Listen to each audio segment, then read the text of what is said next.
Man, this mountain dude sounds to me like it could be just as weird or strange or more strange than the Mount Shasta out there in California, the Uh-huh. stuff that goes on out there, right?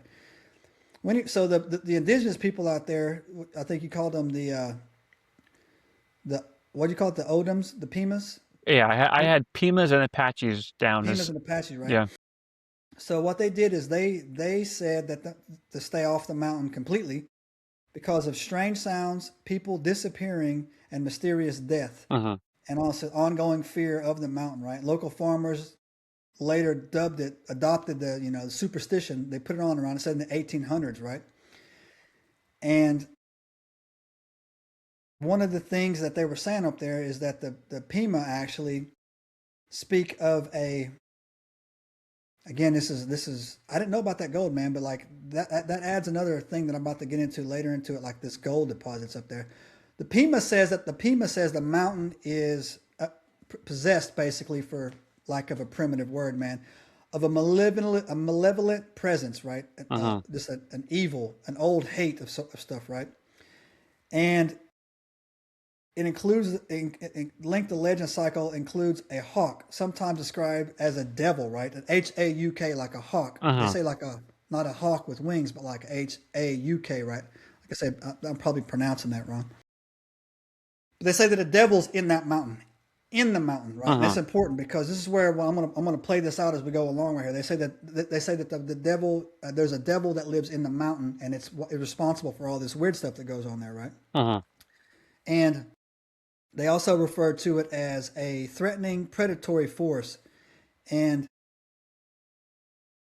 they give like clear warnings about not to go on this mountain, period, ever, right?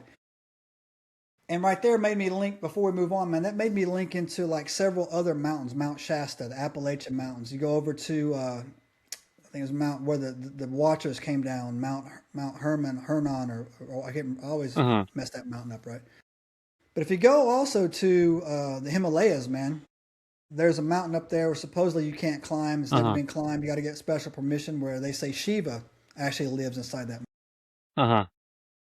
So yeah, man, that's just weird, dude. That would explain. I Yeah. mean, like 150 years, and this thing still knows no chill because people Mm-hmm. still go up there and they still get wiped out, man. And Yep. again, I can't figure. Look, it ain't worth it. You know what I'm saying? No, it ain't worth it, man. Like, find that gold all you want, man. Like, but Mm-hmm. wow.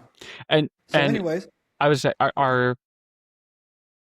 don't want to cut you off if you're moving no, on to no, something else, but yeah.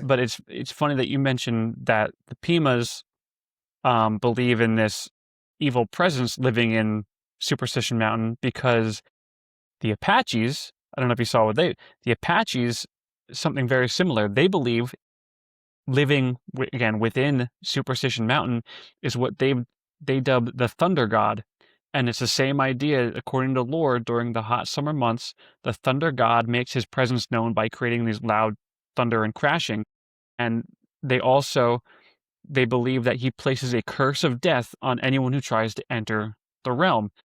And as again, over these 150, 200 years, there have been so many unexplained deaths or just deaths of the Apaches will attribute their deaths to this curse of death. So it's interesting that two tribes have something kind of similar regarding that same mountain. Yeah, and I'll tell you what, man. Like, I know what's living in that mountain. I'm gonna tell you at the end. So stick around. I can't wait. I brought some receipts. Subscribe now and turn on the notifications to join us on this extraordinary journey into the unknown.